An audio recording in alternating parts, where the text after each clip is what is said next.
Welcome back to Gaelic Games Fan TV. It is the football recap show. We're going to be looking back at all the weekend's Allianz National Football League finals. 4 finals to run through, 4 finals to recap. We'll be looking at Dublin's defeat to Derry on penalties. Derry winning their first National Football League title since 2008. We'll be looking at Donegal, who got over the line against Armagh. More heartbreak for Armagh in Croke Park. We'll be looking at big wins for both Westmeath and Laois, who both pick up Silverware in the process and win themselves a National Football League title.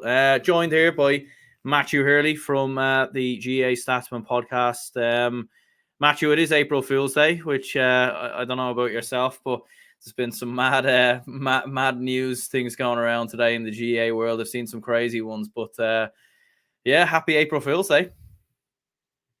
Happy April Fool's Day, and thanks for having me on again, Aaron. And I think you kind of made a joke at the start of the podcast there, GA Statsman. It's the Gaelic Statsman now. You have to be very, very careful. I fell back into old habits. Exactly, yeah, that's the way it's been for the last few weeks indeed. But hoping for a good season, and the championship's only just around the corner. It's next week now, so. Yeah, it's a lot of kind of discussions around structures and all that, and the format of the championship and calendar. And me and Seamus probably went in depth in that my podcast last week. But yeah, it is crazy to think the championship is just around the corner. It's next week, and we're only reviewing the league finals now today. So yeah, it's a bad set of events. Absolutely. Yeah. Rory says, good evening, Aaron. Hard luck to us yesterday. Keane says, evening lads, it was a bumper weekend of football, some great matches, not a great day at the office for Leitrim. We didn't turn up on Saturday night, and Laois had too much firepower for us. Yeah, absolutely. We'll certainly be getting into all of that. Look, there is only one place to start, really, and that was obviously the game yesterday. Dublin 221, Derry 318. Derry obviously win via a penalty shootout. I don't really know where to start with this game, in all honesty. Like, it had absolutely everything. Red cards, penalties, late goals, late points, contentious refereeing decisions, Dublin fighting back from the dead on more than one occasion, Derry playing some absolutely brilliant football, Dublin at times playing good football, although for the majority, I don't think Dublin played anywhere near their best. But yeah, just an absolutely crazy game of Gaelic football, and potentially the game of the year. Possibly so, yeah. And I think a lot of people were saying this is up there with Galway and Armagh from a few seasons ago. And coincidentally, you were on the hill yesterday. I was on the hill for Galway Armagh. So kind of two similar incidents there. But Derry Dublin, it seemed like fights galore towards the end of extra time. You had the goals, obviously the Greg McInerney goal. I see both your clip that you put up on social media and the one that Tommy Rooney put up with Paddy Andrews' reaction, and both of them were equally as dramatic, let's just say. So yeah, it was just a brilliant game of football, and a lot of people would have watched, I'd say, Arsenal and Man City yesterday, probably because of the Super Sunday, probably because of the title challenge. But to be honest, all the action happened in Croke Park. It was just an incredible game of football. And who said that the league finals should be scrapped? Seriously, I don't think either of us said it, no doubt about it. But a lot of people, including I think Peter Canavan over the last few weeks, said it should be scrapped. Yeah, what must he be saying now? Because look at the 3 out of the 4 finals in particular, but in particular that one in Division 1. Like, that was just an unreal game of football. And it's a great appetizer going into the championship, looking at these two sides, because they gave it everything now yesterday. And it was as I said, outstanding game of football. Probably Derry deserved it on the whole balance of play, in fairness. But I think actually Dublin scored more from play than Derry. They scored 215 compared to Derry's 214. But like, Derry were absolutely brilliant. And on a few occasions, they seemed to bottle it in the last few minutes. Wasn't a free in the last minute of extra time, or normal time, should I say. I'm not sure. I don't know. Was it a free? Was it? But to be honest, Conor Lane kind of has to be, bang on the money with making those sorts of decisions. It didn't look like he was bang on the money. It looked like kind of a panic call, gave the free to Dublin and to take the extra time. But the stuff that happened at the end, like, was absolutely incredible stuff. And the penalty shootouts that happens, incredible. And I think 2 arguments were probably put to bed in terms of structures and all that. Number 1, the league finals are here to stay. And number 2, penalty shootouts are here to stay, because that was an incredible penalty shootout now yesterday. Just as dramatic as the stuff that happened beforehand. So just an incredible day of football. And Gaelic football, I said it was dying in the club championship. It kind of resurrected though on Sunday. Absolutely, yeah. And Shawnee says we need VAR and in Gaelic football or Gaelic games. Yeah, look, we'll get onto that maybe a little bit later on. Rory says Dublin looked like they couldn't have bothered. You know, I hear that excuse a lot of the time when teams lose games in the league. I'm not going to use that same excuse for Dublin. Dublin just didn't play well, and Derry were just by far the better side. Like Dublin were missing players most definitely. I think it's the first time really Dublin have looked like they've missed Cormac Costello. They've missed, obviously Paul Mannion came off the bench, but he didn't look anywhere near his usual self. James McCarthy obviously not there, but look, overall, like, I mean, the first half was interesting because both sides, like, I felt like Derry were like they really went for it in the second half. But I did think in the first half they contained Dublin really well. Obviously Dublin were coming in with a huge amount of confidence. They're going to come flying out of the traps, and Derry contained them really well. They shut them down. They didn't allow Dublin to play their own stuff in Croke Park. And in fairness to Derry, like the tempo that they played with, the way they moved the ball was so impressive. And yeah, Dublin just didn't get going at all. You obviously have Con Basquel's goal, but at the same time, Derry were very much living with Dublin at that same period of time. Then obviously in the second half, that's when Derry really clicked into gear. But it feels like, because from looking at social media and speaking to other people, it feels like a real coming of age victory and performance for Derry. Like, don't get me wrong, I think we all had Derry as contenders. There's absolutely no doubt about that. But considering this is the first time they've got a big win in Croke Park against a big team, you know, like obviously last year lost in the semi-final to Kerry. Think back to the season previous, they obviously lost to Galway. So absolutely huge for Derry to get the victory and get the league title. You do feel like it means more to them than it would have meant to Dublin. Yeah, and the first half in particular, like even looking back to that, like Derry actually had more shots, they had more turnovers, they had more everything. And to be honest, the Cullen Basquel goal, I don't think even as a staunched up as you are, Aaron, it was a bit of luck. Like Killy McGuinness hits the ball into the square. I don't know what Orr Lynch was doing. To be honest, the first through really as a intercounty goalkeeper, you don't punch it in front of the square. Orr Lynch did that, and he did the back of the net from Cullen Basquel. And from then, to be fair, Derry recovered excellently. Like, they got the next few points. I think Lachlan Murray got a point. Niall Loughlin got a point just before half time. And Derry went in level, when it didn't look like they were going to, push on and get the win after that. But then the second half, like the penalty, do I think it was a penalty? I think it was a penalty. I know Tomas O'Shea is saying the penalty in the first half, that is. I don't think, like Tomas O'Shea was saying this, it wasn't a penalty because it was outside the area. But what I'd argue with Tomas O'Shea is it a goal scoring opportunity? I know it's outside the area, but for then the Dublin player should have got a black card. I don't know, was it Owen Burchin? I might be corrected on that.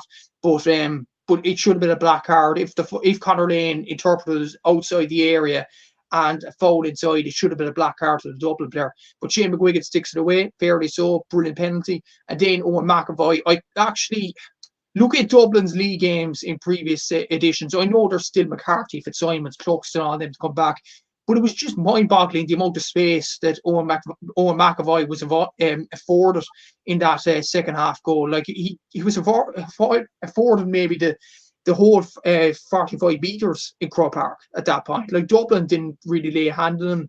There was space opening up for years on end, and then you had Brian Fenton trying to get back and trying to retreat the situation. But what an outstanding finish by Owen McAvoy after that. And yeah, all hell kind of broke loose after that. Derry seemed to have that wrapped up. And then when Conor O'Callaghan gets that free, it wasn't a free, in my opinion. Probably it was a bit harsh. But at the same time, Derry must have been thinking, here we go again. After the Kerry game last year, when they had it nearly wrapped up at the early stages of the second half, they seemed to fold again. And that thought could have gone into Derry's brains. It did so for Armagh. We'll get on to Armagh now, the second Division 2 final. But it didn't for Derry, not today. And it was just a brilliant performance, especially in extra time as well, when Owen McAvoy scored that goal. And then the goal from Dublin in the last minute from Greg McEnany. Like, it was just... it was mixed with a bit of luck and a bit of, know-how. Brilliant finish by him, and he's not necessarily known for scoring goals, so it was a brilliant goal from him. But Derry must have thought, here we go again, another bottle job here, but the end of the penalty shootout, they stayed calm, they stayed composed, and they converted all their penalties in the end. So brilliant performance, right, Derry. They definitely deserve to win the game in the end. But for Dublin, I do think they're still All-Ireland favourites, in my opinion. But I do think there might be a few questions more than answers after yesterday, considering the gaps that were opening, especially for McAvoy's goals. I don't think we've lost our host there. So I don't know what's the...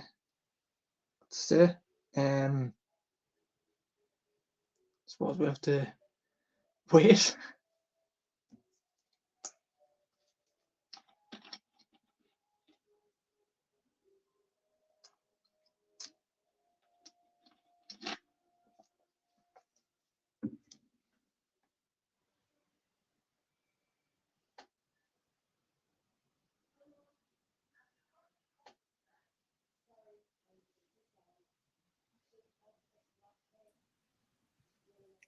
Apologies there, folks. Yeah, bad internet there. Always seems to burn me in these podcasts for some reason. But Paul was saying here, the scary thing is there's a lot more to come from Derry and Dublin. Absolutely, yeah. Like, you could probably argue maybe both sides actually weren't to their best potentially yesterday. Keane says Dublin are still the favourites for the All-Ireland regardless of yesterday's result. Better to lose now and have things to work on. That's how Desi Farrell will be seeing it. Yeah, that is a fair point. Like, because I suppose for Dublin, like, that was one thing kind of coming into this game. I actually think nearly the worst result would have been for Dublin to just absolutely hammer Derry, because they would have then went into the Leinster Championship, win every game there fairly comfortably, go into the group stages where, you're bound to get out of the group anyway, regardless of really what happens. So you're looking at it, this was Dublin's last significant test really since a quarter-final. So that will definitely bode to Dublin. And I suppose, like, a lot of the fringe players I thought played very well, but it probably is still a reminder that those key players, they do need to come back in at some point. Possibly so, and maybe the calmness was needed in those periods where Dublin were struggling. In fairness, like in the second half, like the gap started to open, as I mentioned there. Like I didn't see that from a Dublin team since I actually don't know when, even when they were struggling under Desi Farrell in 21 and 22. I didn't see like gaps appearing in big games like that. So that is a worry that Desi Farrell has to take on board. But then there is the positive. You have Cluxton and Fitzsimons eventually going to come back into the team. You have James McCarthy to come back. You have Jack McCaffrey to come back. That's all positive for Dublin. But there is still the negatives about the 3 goals conceded yesterday. Like every one of those 3 goals, and they follow the same kind of pattern, if you like. Like, all of them seem to be open space in front of the Derry forwards running through on goal, whether it be Owen McAvoy, whether it be Ethan Doherty for the penalty. It all seemed to be, run. And that was probably a negative from a Dublin point of view. But then again, like, the fact that Dublin came back into the game without Wayne performing badly in those defensive areas, like, that has to be a positive for Dublin, that even when they were probably Derry were the better team on the day, Dublin still came back into the game and showed resilience. Even when Brian Fenton got that red card, they were still not going to lie down. And that was a positive from Dublin, from a Dublin point of view. And yeah, they won't get a test like this, I'd agree with you, until possibly, maybe even the All-Ireland group stage, when you look at the teams that are still left in there. So, like, it was crucial for Dublin to get a test like that yesterday. And they didn't come up with it all flying colours. There's still a lot of work to be done. But in fairness, like, they still are in a good space to win the All-Ireland, but in fairness, there still needs a bit of fixing up in that defence for Dublin to even be certain All-Ireland winners. Absolutely, yeah. Like, and we've plenty of people tuning in there. So if anyone could hit the like button and subscribe if you haven't already, that'd be much appreciated. Oren says Derry's bench was very good. It was, in fairness. They're definitely getting a lot of very good players from their bench. Roisin says, as a Derry fan, we have increased depth, but Dublin's bench is scary. Yeah, like, what do you think Derry done maybe to give themselves the best possible chance at this game? Because, like, in fairness, like, Dublin were coming in a huge amount of form. They'd obviously beaten Derry a couple of weeks ago. 5 wins on the bounce, obviously coming into it. Absolutely battered Tyrone a couple of weeks ago as well. So what do you think it was that Derry done that really stifle Dublin. Like, I thought they were very good on kickouts, in fairness, both ways. I think Evan Comerford really struggled in terms of releasing the ball. But what do you think it was that Derry done that really rattled the Dubs? Because like, Dublin were, I wouldn't say they were overwhelming favourites, but they were certainly most people's picks to win on Sunday. Yeah, exactly. So even look at the stats here, you mentioned the kickouts there. I think Derry actually won 6 of Dublin's kickouts, and all 6 of them were long. I'm just double checking now. Yeah, 6 kickouts, and they won 29 of their own out of 33. So that's a very good return, even though Derry were normally going to kick the ball short. And that's another area where Dublin need to improve. They need to push up on the kickouts more. And yeah, Derry, they noticed kind of a weakness that nobody else has in the Dublin team over the last few weeks. And that was probably the most impressive thing for me, that they would run at Dublin and they weren't afraid to just run at them and create some goal opportunities, because every time Derry ran at them, Dublin panicked. And I don't think Dublin are necessarily going to do that once it comes to the nitty-gritty in the championship. But I do think it is a pathway for teams like a Kerry, like a Galway, like a Mayo to go and run at this Dublin team and cause them some issues. So I think Derry have provided a great pathway there. But I agree with you completely on the kickouts. Like, Derry were absolutely superb at that. They only lost 4 kickouts, and 2 of them were in between 265, so anybody could lose them kickouts.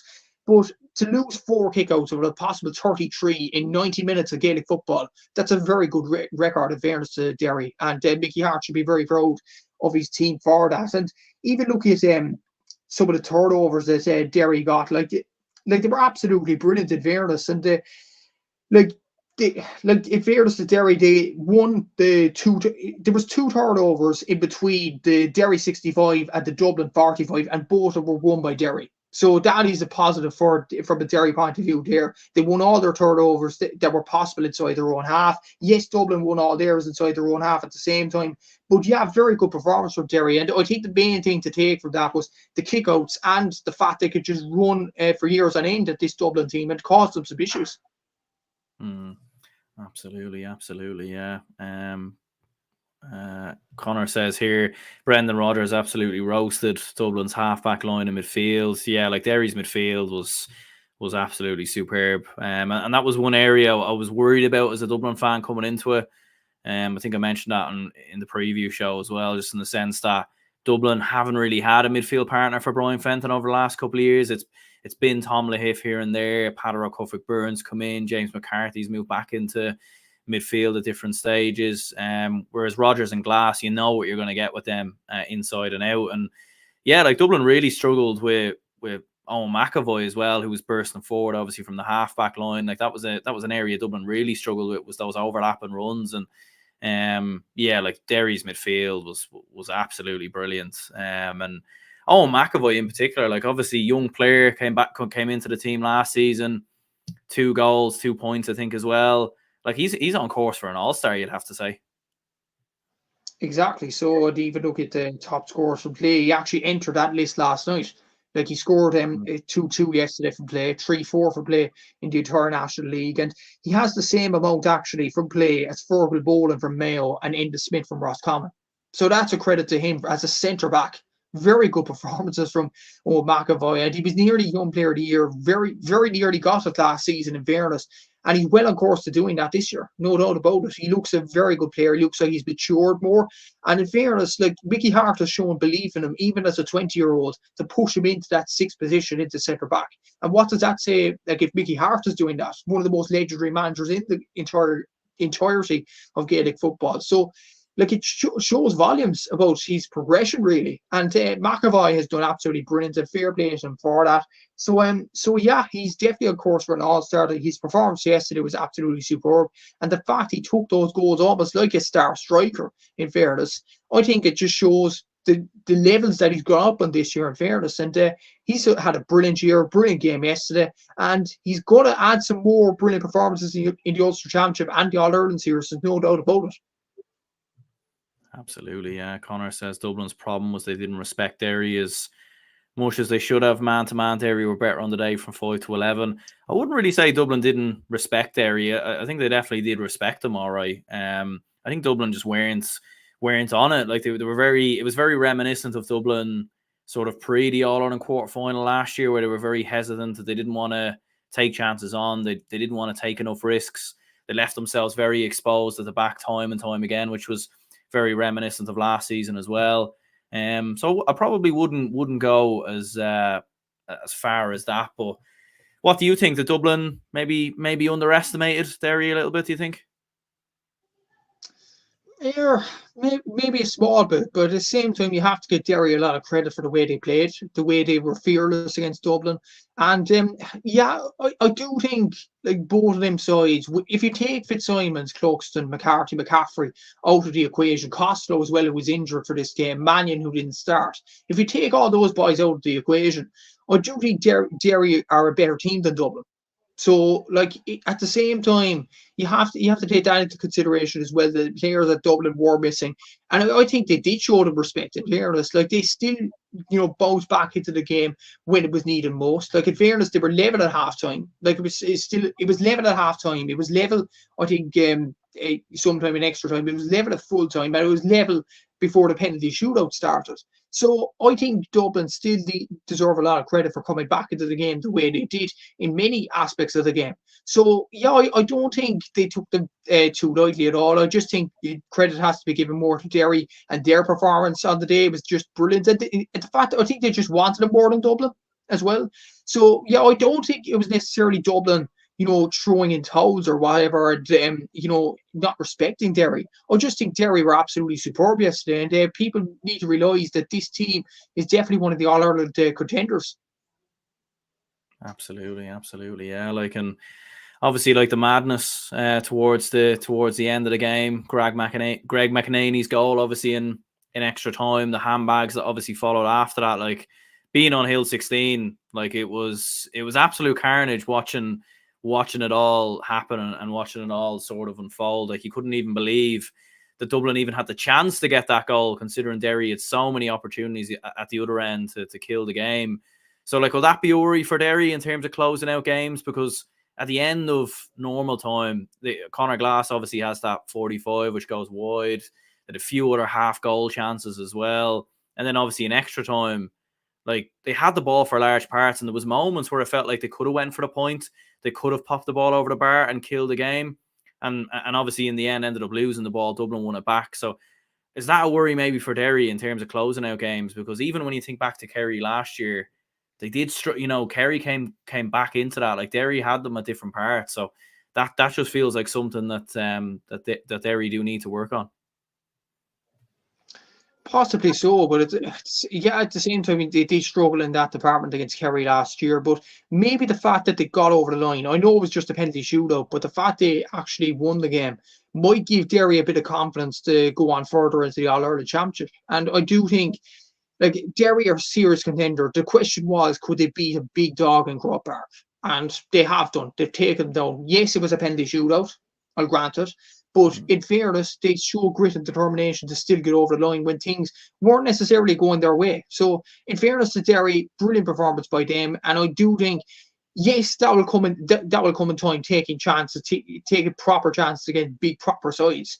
But at the same time, like if they got over the line yesterday, it'll give them the confidence to get over the line in any other game, in a big game in Croke Park. So, yeah, I think it will give Derry a lot of confidence, and they will learn from these mistakes in future games. So I do think it's still a positive for Derry that they got over the line, no matter how they did it. So, yeah, it was a positive for Derry, and as well as that, they will take a lot of learnings.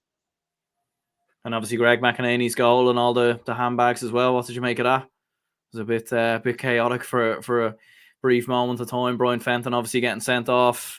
Paddy Small gets sent off as well. I think Conor Glass was a little bit lucky. I'm going to be honest with you, because like there was a moment, I don't even know if the TV picked it up, but there was a moment, and anyone who was on Hill 16 will know this. There was a moment where Evan Comerford was taking a kick out, and Conor Glass kicks the ball directly back onto the pitch as Comerford was taking the kick out, and then the referee obviously has to call it, because you obviously can't have two balls on the one pitch. So I thought Glass was a little bit lucky not to get a yellow there. But I don't know. What did you think of all the chaos that happened? Interesting you mentioned that, actually. That's another foul, and he played his part in the league where he eventually got a yellow card as well. And Conor Glass is an outstanding year. I'm not, putting downing him or whatever. But there was another incident as well where the TV cameras at TG Car actually picked it up.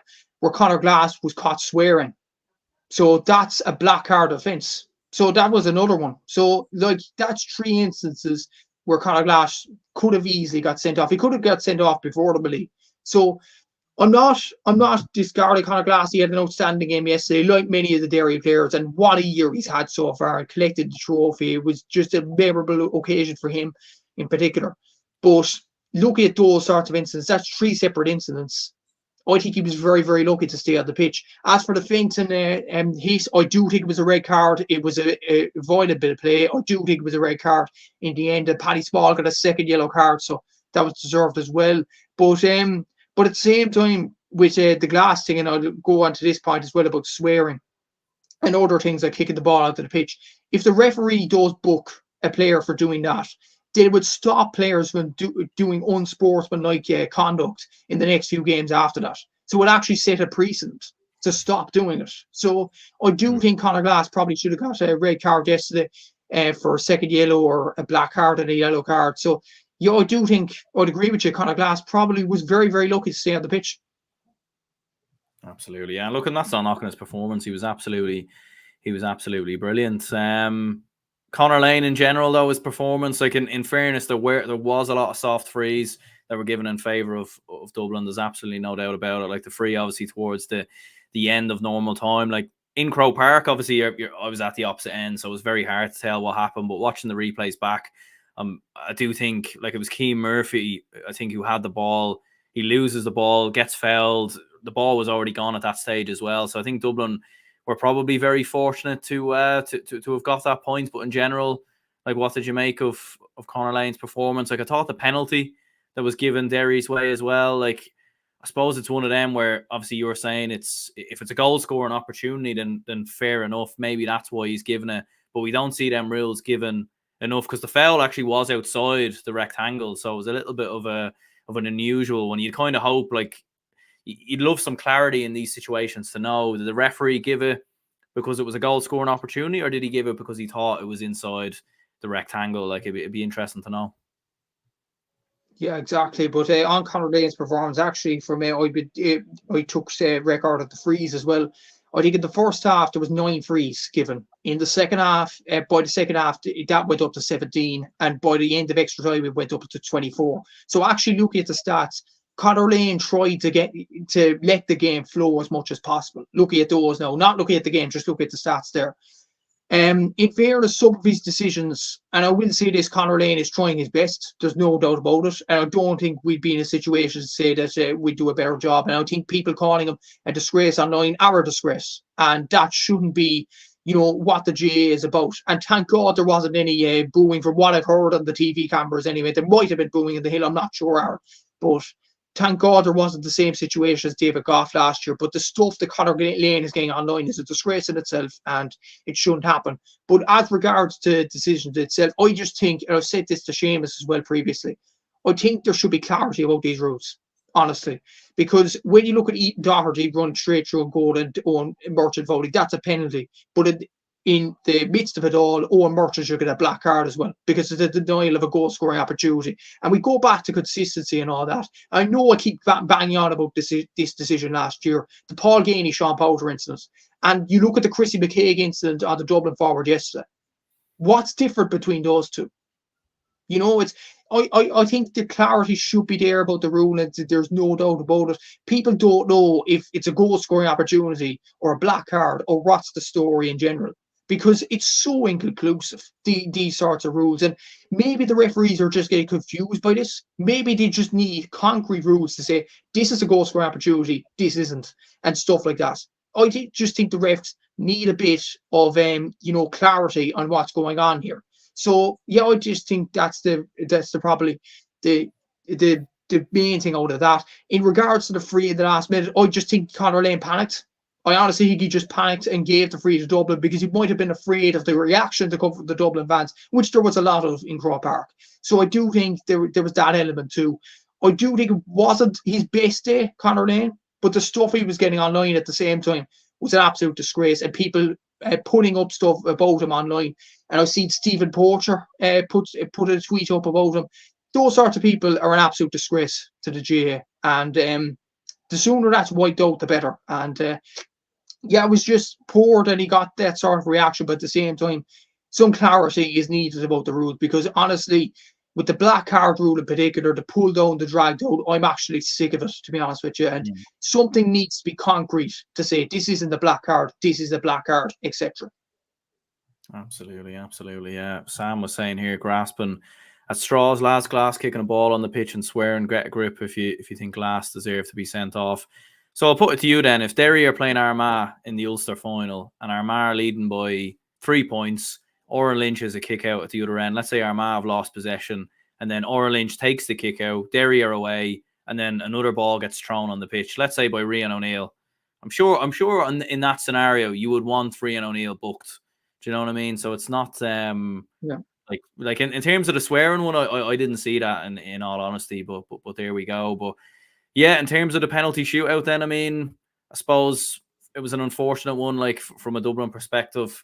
Probably a lot of I feel like if Paddy Small and Brian Fenton had stayed on the pitch, they probably would have taken 2 penalties. I'll be curious to know who the 5th penalty taker was, but yeah, like fair play to Derry. Look, they kept their cool under pressure, and I suppose Dublin didn't do the same. Yeah, exactly. It was a poor enough penalties for Dublin, especially with Conor O'Callaghan hitting the bar. That was kind of unexpected. But Derry, obviously, they kept their cool in fairness, and very good penalty shootout from them, and they deserve to win it. And Conor Glass, Shane McGuigan, and Ethan Doherty took away their penalties absolutely brilliantly. And yeah, he should have been. And going back to that comment about saying swearing and stuff is ridiculous. Look at the rule book. That commenter. Look at the rule book. If a player swears on the pitch, it's a black card. I didn't make up the rules. That's the rule that says on the official GA rule book. If you swear on the pitch, it's a black card. And the kicking the ball on the pitch, that's time wasting. That's a yellow card, I'd imagine, as well. So I do think at the same time, yeah, there is an argument there that Conor Glass should be sent off. Not knocking his performance, he was absolutely brilliant yesterday. But there is an argument that he was very, very lucky to stay on the pitch. But fair play to Derry, as I said previously, very good performance from them. And to win the game, and it's miraculous as well. Before we leave this game, Aaron, they've played, I think I'd start up here. They've played 43 games in the Alliance League since 2019 in the depths of Division 4. They've won 34 of those games. And if you count the penalty shootout victory yesterday, they've won 35. So that is an incredible record. And fair play to Derry for doing that, in fairness. The 4 draws against Leitrim, Roscommon, Cork and Dublin. And they've only lost 5 games. Since 2019, in 43 games, they've lost 5 games. That's an incredible record. And that has to be applauded. And fair play to Derry for that. Division 4 champions, Division 3 champions, Division 1 champions, Division 2 runners-up. And yeah, it's just an incredible journey, in fairness. And as Jarlath Burns said in the post-match speech yesterday, and credit to Jarlath Burns, and we've been crying out for a president that actually cares about the players and cares about the organisation, cares about the people around it, and we've got him now. And the stuff he was saying about Derry as well, they're an example to every team across the country. Look at the likes of Kildare in Division 3, complaining about the size of the pitch and stuff like that last year against Dublin. Derry, you have no complaints. They go out on the pitch and they perform well. They were Division 4 in 2019. They were the dips. They were playing against Leitrim in the Division 4 final on a Saturday evening. Look at them now. They're Division 1 champions. They're one of the favourites for the All-Ireland. They've won 2 Ulster championships in a row. Derry are a team to be, applauded by the rest of the country. And they set an example for any of the smaller teams in Division 4, Division 3, Division 2, as Jarlath Burns rightly said after the game.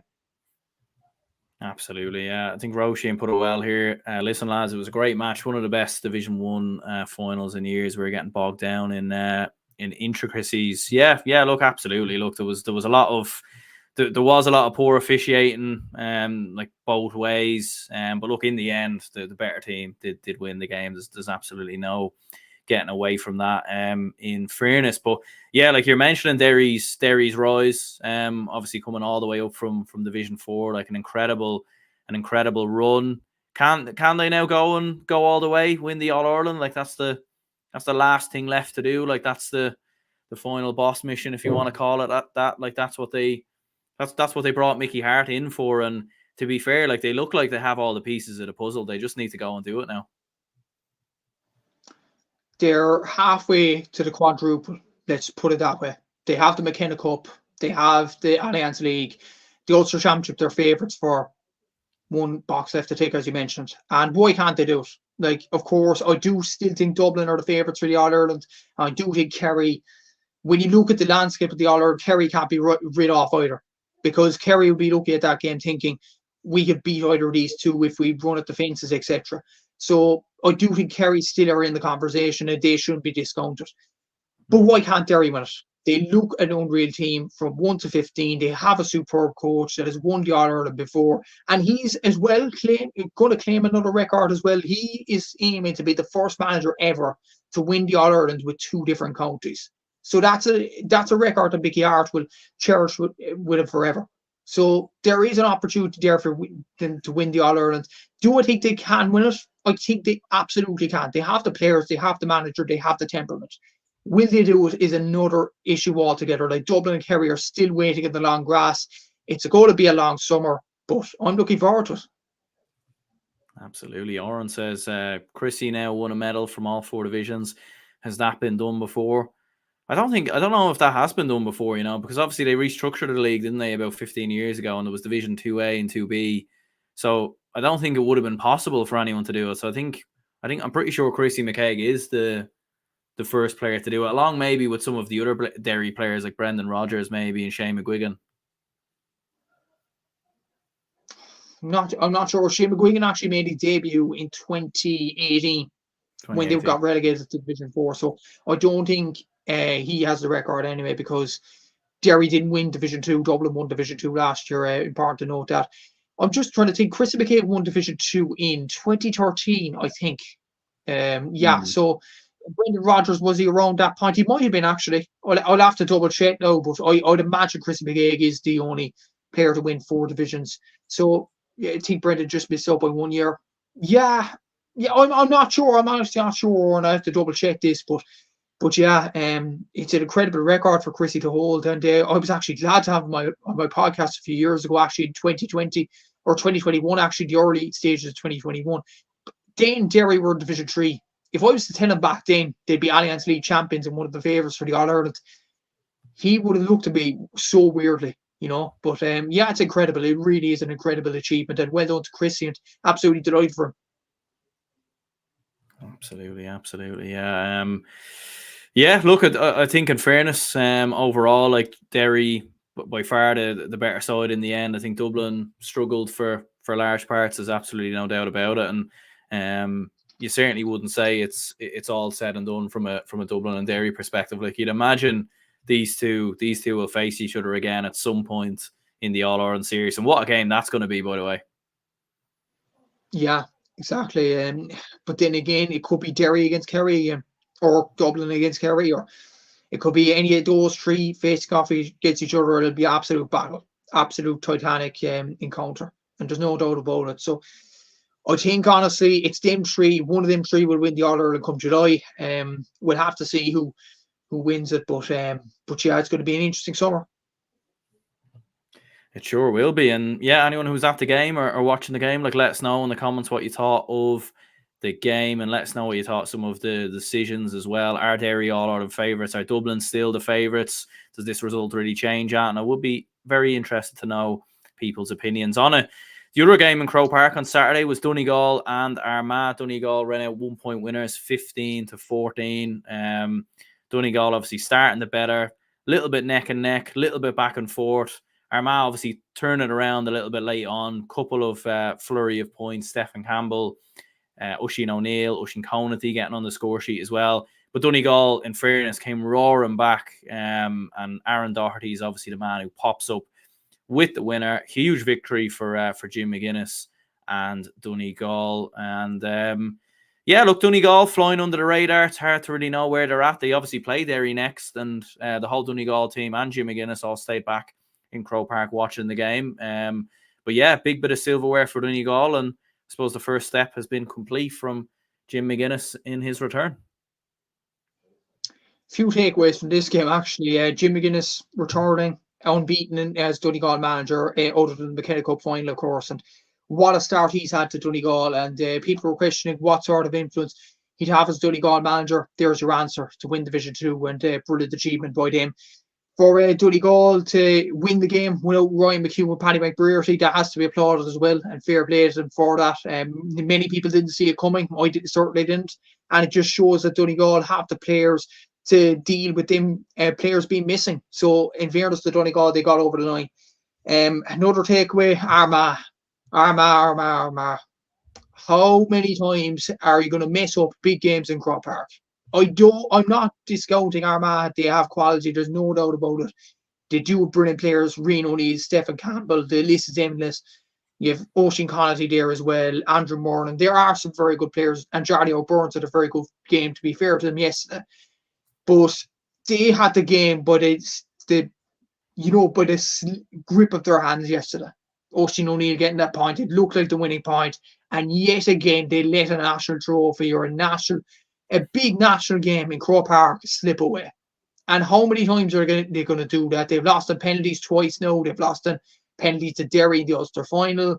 They've lost again now yesterday. Like, how many times are they going to do it? And it's just incredible. And that sort of way that Armagh find new creative ways to kind of mess it up. But that's just the way it is. And hopefully for their sakes, they go on and win the Ulster Championship, because it's kind of a last hurrah, isn't it, for Kieran McGeeney to go on and win a major trophy. And that's the big thing from an Armagh point of view. And another takeaway as well, and Seamus actually noticed this on my podcast last week, Kieran McGeeney and the Canal End goal down by the Davin stand. How many times is he going to get screwed over by that? Because Aaron Doherty scored the winning point down there. He had Andrew McLaughlin's foul on Bernard Brogan in 2011 when Kieran McGeeney was Kildare manager. You had the Benny Coulter square ball when he was Kildare manager as well. You had them losing on penalties to both Galway and Monaghan down there. You had Oisin McConville missing a penalty down there in 2003. You have endless stuff that goes on down there. And I wouldn't be surprised if Kieran McGeeney thought about bringing a box of matches with him to Croke Park and burning the post down there. Because it's done for Kieran McGeeney is just brought him bad luck. And it's just unfortunate, really. It's sort of an amazing stat in many ways, but yeah, brilliant win for Donegal, brilliant win for them. To win by a point is an exception, in fairness. 53% shot accuracy. They were very good in the first half. I think Kevin Kennedy for the GA Sports Track Wrap actually made this point that Jim McGuinness has this sort of built into these players that they have an internal clock on when to shoot, and that seemed to be the way yesterday. The Donegal players knew when to shoot, and they were absolutely exceptional at it. They had 53% shot accuracy yesterday. They were happy to keep it over 50% and thinking that'll be enough to get them over the line. Will it be enough to get them over the line against Derry? I'm not sure in the Ulster quarter-final, because Derry are another level altogether to Armagh. But it was a good win for Donegal, really good win, especially without the two lads in McHugh and McBrearty. And Kieran Thompson, brilliant performance by him. Brilliant for Oisin Gallen to take up the mantle as well. And overall, brilliant performance for Donegal. And this time last year, they were the rabble, but now they look to be on a right step to recovery. Absolutely. McGow says, I think I speak for a lot of Armagh fans when I say we want the team to be allowed to express themselves. We lose narrow games all the time, and I feel the shackles need to come off. Rian O'Neill, Soupy and Oisin O'Neill didn't start no trophy since 2008, and I think these lads had to play from the beginning. Yeah, obviously Kieran McGeeney was talking about there being a bug obviously in the camp, and they couldn't train on specific pitches and everything else. And yeah, like look, you have to take his word for it. In fairness, it's a lot of things going wrong in the build-up all at once, which does sound a little bit unusual, but you do have to take his word for it in fairness. So yeah, like not ideal for Armagh to be missing those players, because certainly when I seen the team, you were thinking, like, why would he rest players for this? It makes no sense. Like, they're playing for Armagh in 2 weeks' time. You're playing Donegal, a significant test. Like after you beat Fermanagh, you're probably going to play down in Ulster. So like you might as well play your best starting 15. But look, fair enough.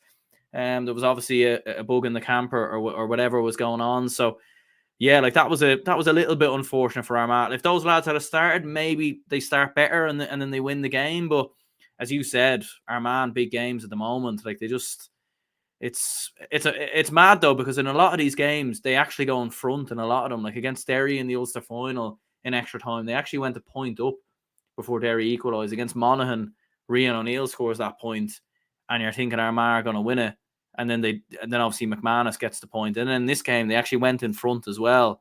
So like, it's not only like they're getting pegged back, but they're actually in front and then still somehow losing it, you know? Yeah, it's a big obstacle to overcome for Armagh, and they have to do it sooner rather than later, else Kieran McGeeney, excuse me, is going to end up without a trophy. And that's the main thing about this.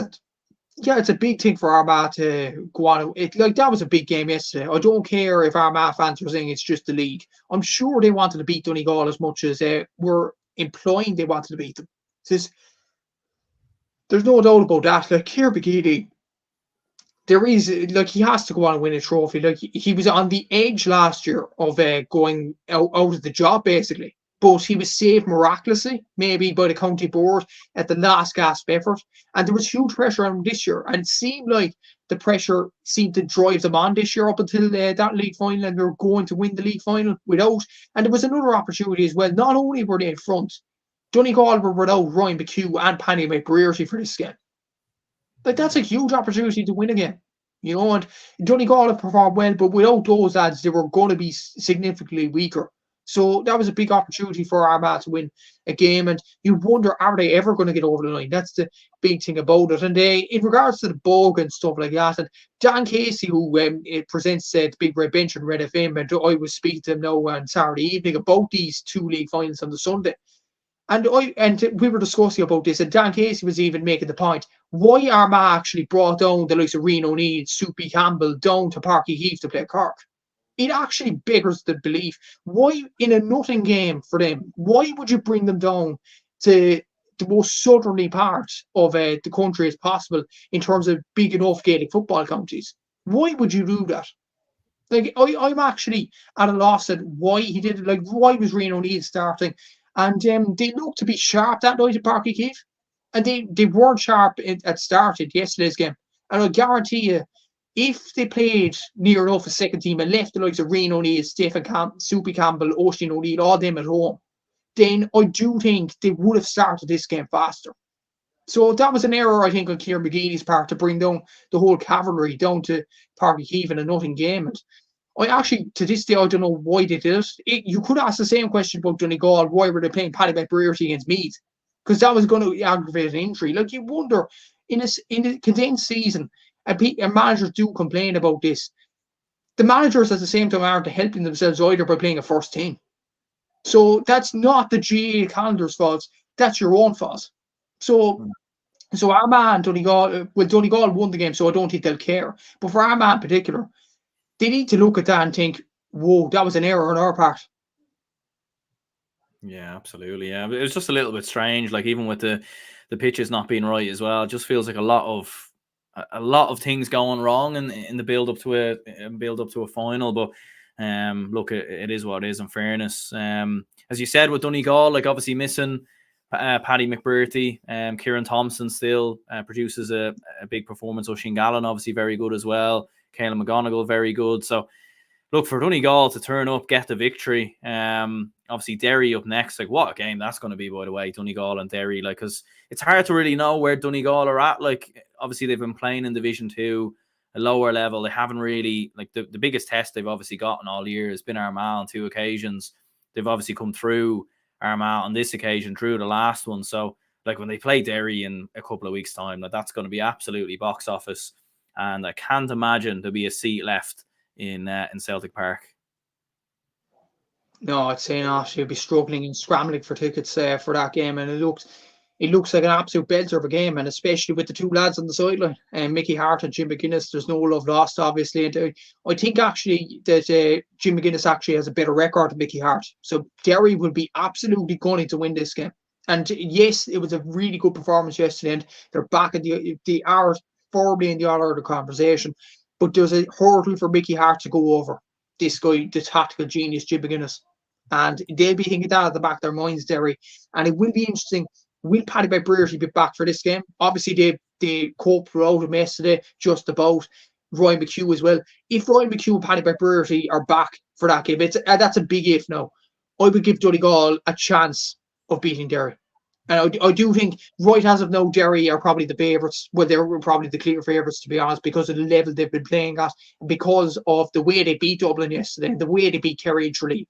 I do think Derry are favourites for the game, but if Donegal manage, and I don't think, like to be honest, I don't know the severity of the Paddy McBrearty injury or the Ryan McHugh injury, but if they do bring them back in time, it's going to be, as you mentioned, even more box office. It's going to be an absolutely brilliant game of football, and it's going to be hard enough to call when the ball is thrown in. And I would be shocked if Donegal start like a steam train in that game, because they'd want to prove a lot of doubters wrong, especially after last season, the way they, got relegated for Division 1 and the way they lost to Down in Ulster. Like, they want to prove a point as well, the players, not just Jim McGuinness himself. So it's going to be a big game, no doubt about it.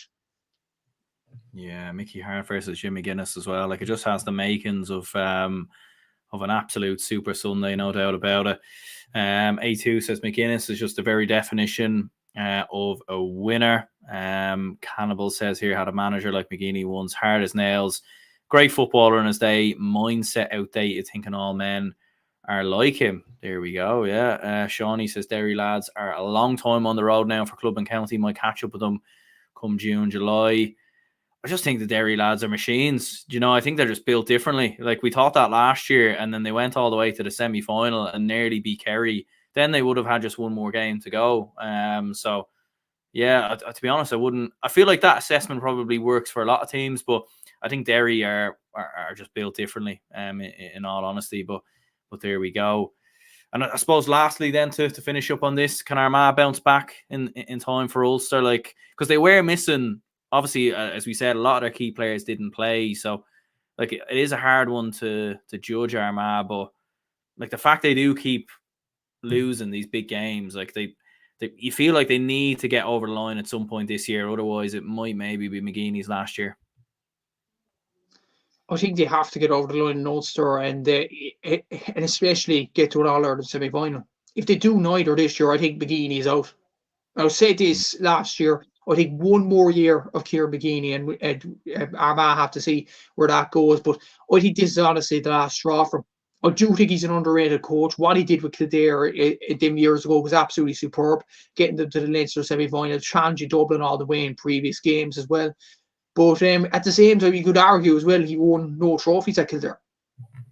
So, like, did he do a very good job with it? Yeah, he had a golden era of the Kildare team. He had a very good Kildare team as well. Yeah, that's true. Yeah, so yeah, you had the likes of Hubert Grillen and all them as well. The defence were absolute animals in fairness to Kildare. Andrew McLaughlin there as well. Shane McCormack a goal. So there were some good players at Kildare. Alan Smith as well at full forward, who could forget him. So, like, that was a good Kildare team as well, and he won nothing with it. I think he might have won a Division 2 title. I'm not entirely sure. I think he won it against Tyrone one year. I'm not entirely sure. I have to double check this, but he didn't win a Leinster title back then with Kildare, and that was when Dublin were kind of vulnerable. When Dublin were more vulnerable than they are now. So, like, it's a hard one to comprehend with Kieran McGeaney, but I do think he has to win an Ulster title this year, especially get to an Ulster final, because of the size of the draw they're on. They have to play for Mana and possibly Down in the semi-final. We'll get on to Down in a sec, but Down lost the Division 3 final. And whatever progress they have made, it is a must for Armagh to beat them. There's no doubt about it. So I do think it is imperative that Armagh win an Ulster title this year. If they don't win that, I think minimum for Kieran McGeaney to keep his job is an All-Ireland semi-final. And if he achieves neither, bye-bye. Yeah, and to be honest, I just think Derry have gotten better, in my opinion, since last year. And Armagh looked like they were getting better. Obviously, this game's a hard one to judge without some of the better players playing, but you just would feel it's going to be very, very hard for them to win that Ulster title. And all honesty, I think last year was their opportunity, was their chance. They had it there, and they weren't able to get over the line. Speaking of teams, used to picking up Silverware in Croke Park recently. That is Westmeath. They beat down 210 to 13 points. Massive result for Westmeath football. It means that they're dependent on certain circumstances. It looks like they're going to be in the All-Ireland series, which, look, they won the Tailteann Cup a couple of years ago. So you'd imagine they won't want to go back in there. They'll go into the All-Ireland series where they were very competitive last season and nearly even got out of that group.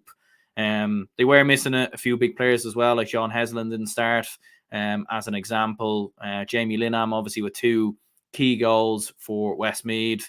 Down in the end, like flattering to deceive a little bit. Like, it does feel like I've seen a statistic where since Down last won the All-Ireland, I think they've lost 6 or 7, or since Down last won the All-Ireland in '94, I think they've lost 6 or 7 finals in a row, or something like that, across both league and championship. So not entirely great from a Down perspective. But yeah, huge win for Westmeath. Big win, yeah, and a very good week for Jonathan Lynham in particular, the number 10 for Westmeath. In fairness, he was on to the Sigerson Cup Team of the Year for UCD. He gets 2 goals and he gets a Division 3 winners medal as well. So as weeks go, I don't think he's had much. Nobody else has had much better week than him, in fairness. So very good week for him. And for Westmeath to go on and win it, I actually see the post from Matthew Whittaker, the youngster from Westmeath. He came on during the game and added a bit of explosiveness. He actually showed a photo on his Instagram there of him with John Heslin when I think it was back in 2015, 2014 around then, when John Heslin was still one of Westmeath's main players, and Matthew was collecting a winner's medal at an underage game. It could have been under 10, under 12 or whatever, but it skipped forward to this year and it had Matthew and John in the same photo, and that's just brilliant. You'd love to see things like that in the J. And for Westmeath, for Jesse Dolan, brilliant win for them. And for the All-Ireland series, it's still in their hands. I'll put it that way, because if they beat Kildare and they beat Louth, then they're still in the All-Ireland series. So it's still very much in Kildare's and Westmeath's rather hands going into the Leinster Championship. But then again, if they lose to Kildare and Kildare go on to beat Louth in the semi-final, then Westmeath all of a sudden are knocked out of the All-Ireland series. So yeah, it's a complicated kind of scenario there, but yeah, a big win for Westmeath. For Down, I think they'll be absolutely frustrated at this. The fact they had more shots than Westmeath in this game. They had nearly the same amount of turnovers. Like, they missed more chances. They had more wides than Westmeath, 9-6. They missed a lot of chances, particularly in that second half alone. I think Dowd will be absolutely frustrated having lost this game. But now, as it stands, they're the Salton Cup Down, and they have to get to an Ulster final now. They have to beat Antrim. They have to beat Armagh. This is a big few weeks for Down, and who knew this would happen in the last few weeks about Down? We were all praising them, and me and you included, about how well they're doing under Conor Laverty, the way they were playing explosive football and all that. But as it stands now, they're in the Tailteann Cup unless they perform a miraculous turnaround in the Ulster Championship. Yeah, it just feels like with Down that anytime they seem to be dealt a significant blow, they seem to struggle. Like, when you look at their campaign throughout Division 3, they seem to be either beating teams comfortably, or on the 2 occasions they played Westmeath, obviously they drew with Westmeath the first time out. And then obviously in this game, as soon as they get dealt a significant blow, they end up falling apart. And something similar sort of happened in the Meath game in the Tailteann Cup final last year. So like, that will be a worry for Conor Laverty. Like, it is obviously a very young, inexperienced downside. There's a lot of under 20 players in there, a long way to go, obviously, but at the same time, it is something Down will have to work on if they do want to kick on and, I suppose, get to the level that the likes of your Derrys, Armagh, Donegal are at.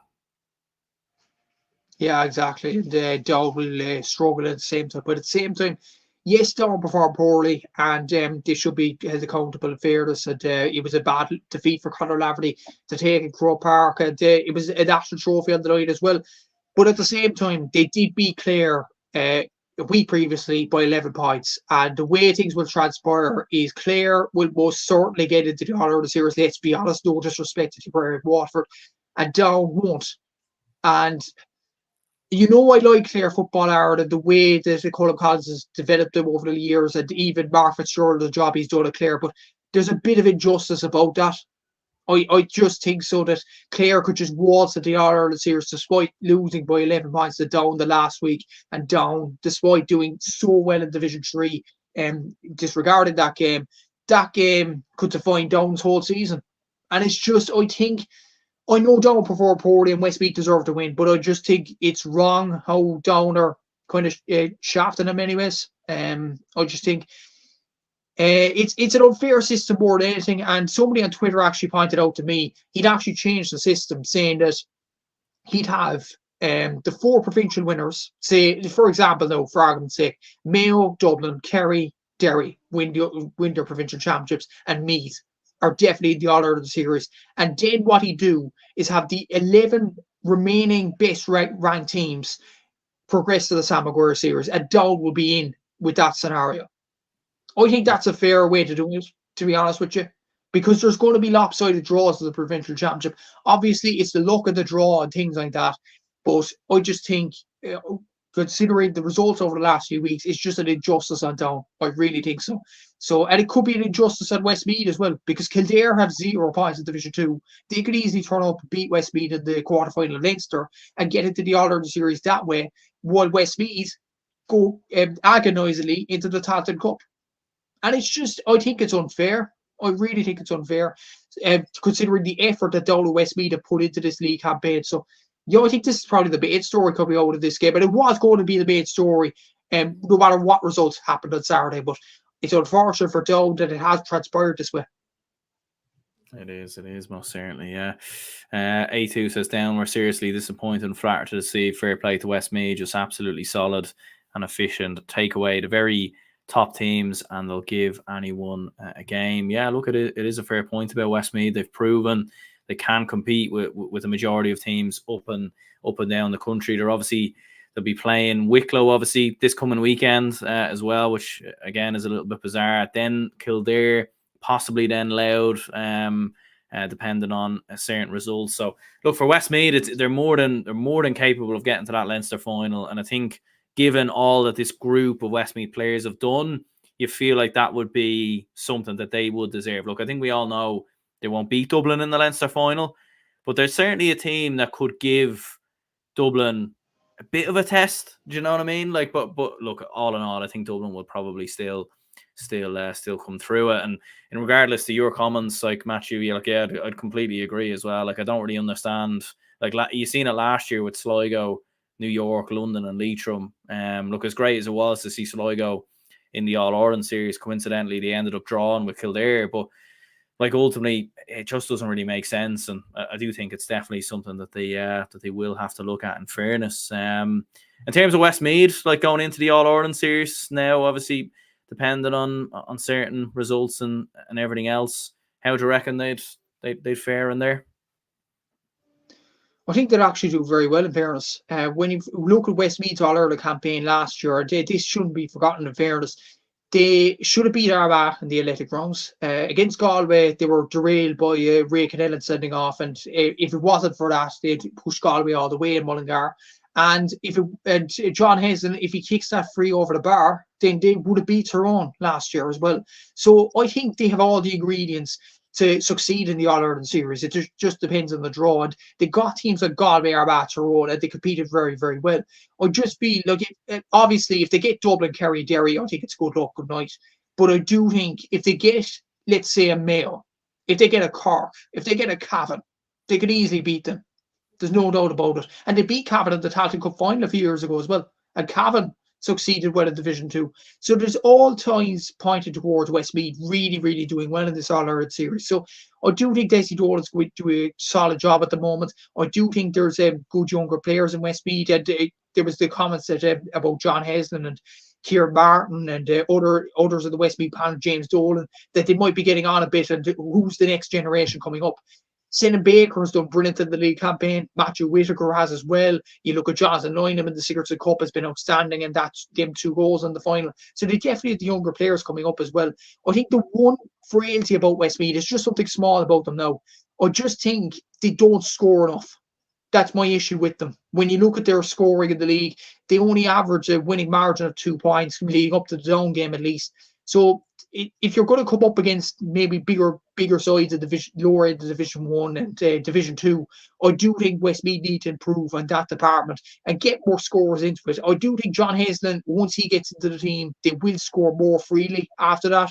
Their top scorer in the league was Senan Baker with 111, and that's a pretty low return in 8 games, in fairness to them. So I do think if Haslin gets back to full fitness and back to full return, I do think Westmeath could challenge anybody in the All-Ireland series. Yeah, look, I think they've proven it. They've definitely proven it, and they showed it obviously last year drawn with Tyrone. They're very unlucky not to beat Armagh as well. So it'll be interesting. It'll certainly be interesting to see how they get on, and be very interesting to see how they do, obviously, in the Leinster Championship as well.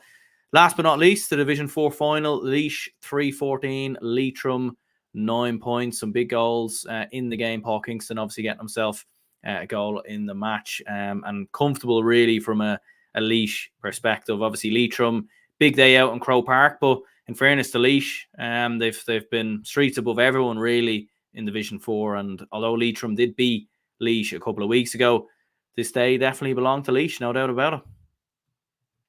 Yeah, what a weekend for Laois, in fairness, when you look at their footballers and their hurlers both winning. Like the hurlers, just on a side note, had a very good result against Carlow, Liam McCarthy team, so well done to them on winning the Division 2A title. But for the footballers, what a win for them. And it just showed the explosiveness in the full forward line of Mark Barry. Mark Barry didn't have his best game, but he still scored 2 points in play. Evan O'Carroll and Paul Kingston. Like Paul Kingston showed in this game, he's way too good for Division 4. Like this guy is an electric forward, there's no doubt about it.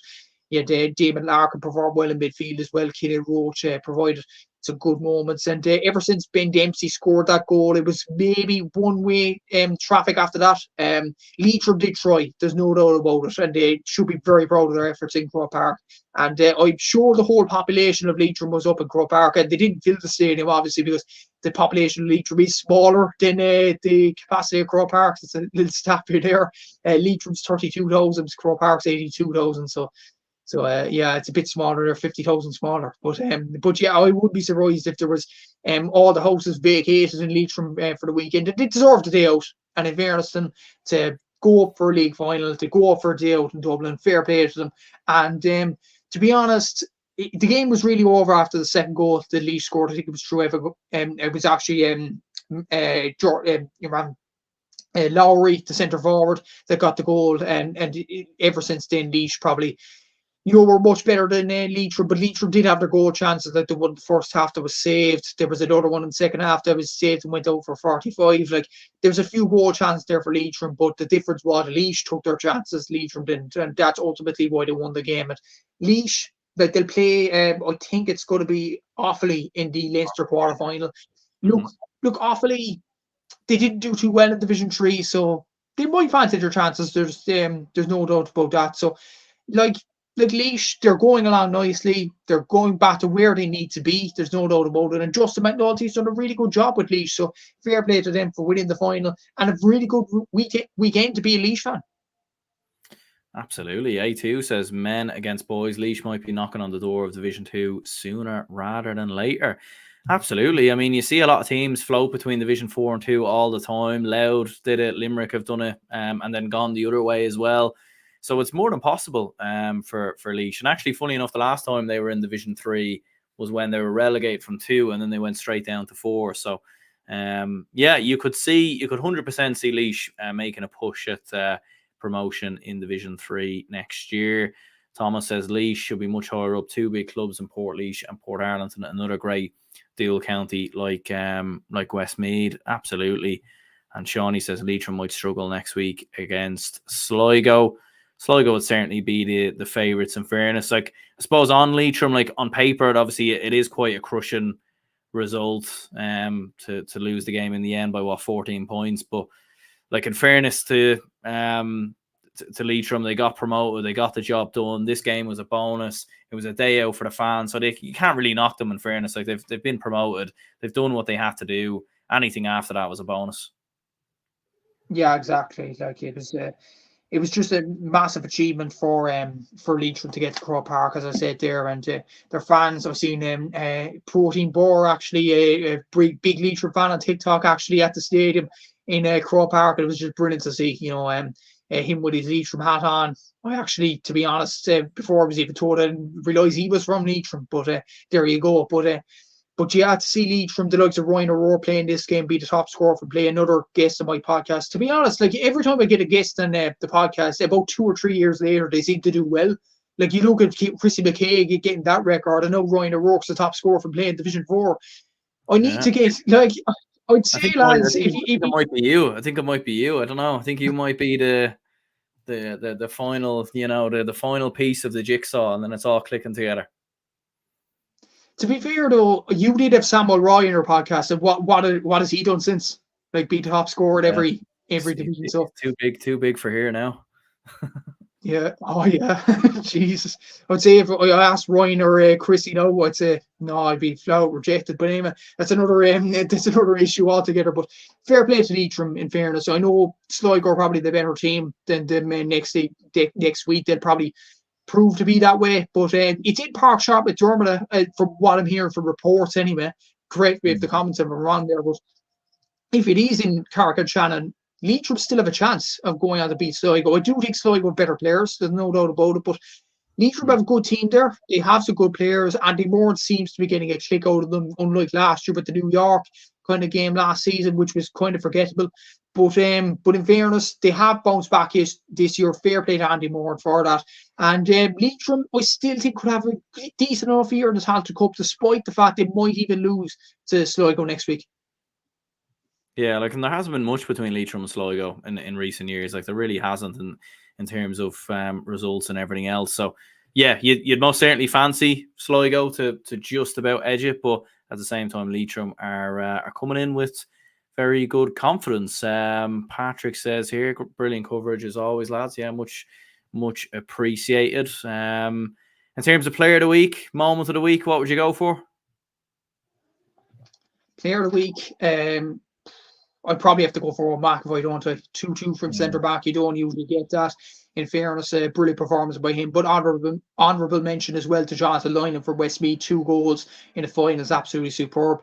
And moment of the week, I think there's a few here. There's honestly a few. And I'm actually going to go outside the league finals for these 2 moments. Number one, Paul Murphy, the former Kilkenny cornerback, the legend, actually reading out the proclamation in front of the GPO. That was a big moment for him personally, I'd imagine.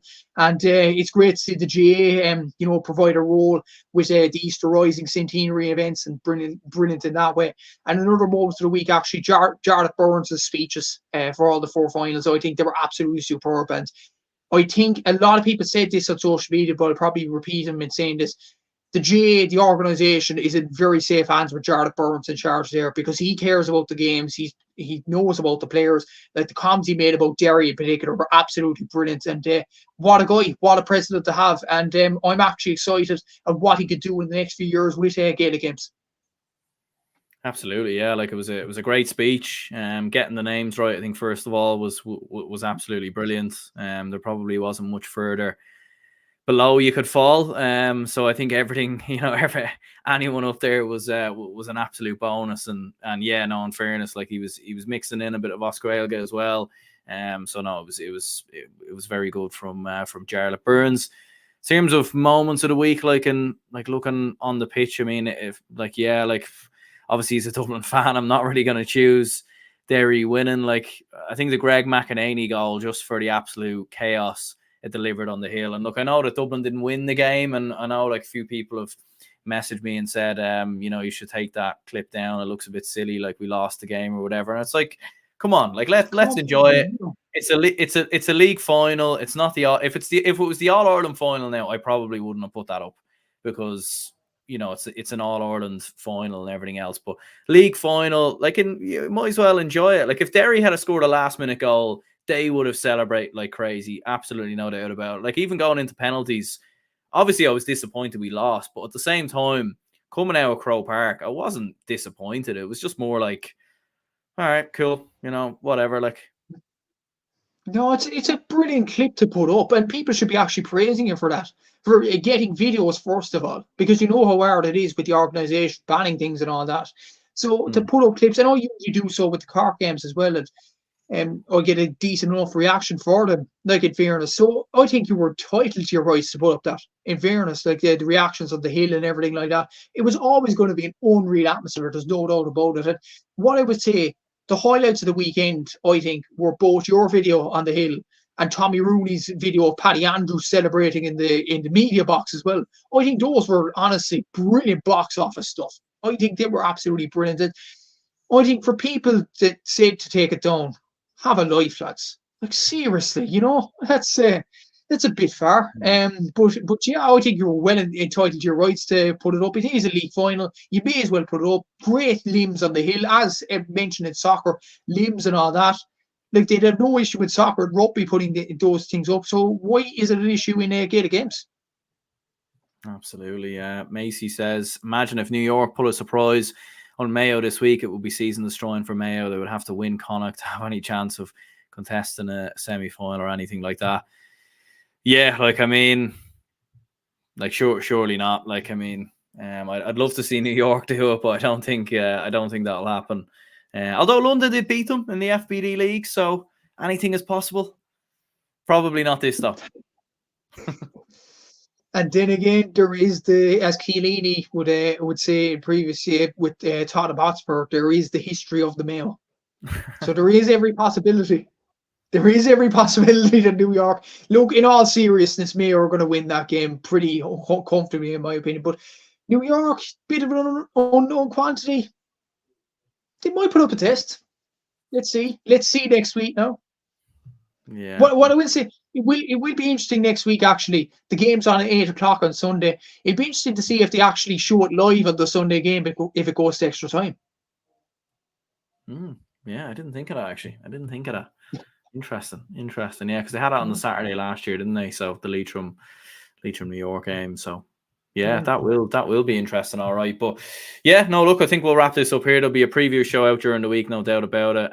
Previewing the games. I'm going to be dropping the All-Ireland football predictions as well, which should be out sometime this week. Be reacting to my National Football League predictions as well, which didn't go too well. So yeah.